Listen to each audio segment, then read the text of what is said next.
صلح حدیبیہ کے دوران ابو جندل پایا زنجیر قریش مکہ کی قید سے فرار ہو کر مسلمانوں کے پاس پہنچ گئے۔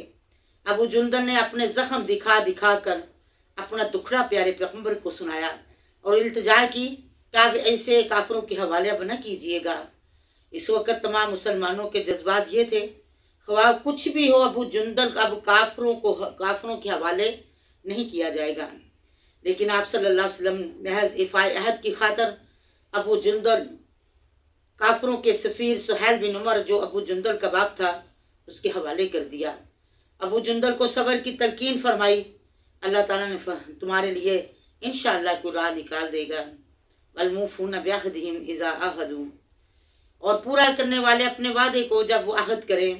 والصابرین فی الباساء والضراء، اور صبر کرنے والے بدحالی اور مصیبت اور جنگ کے دوران بھی وحین الباس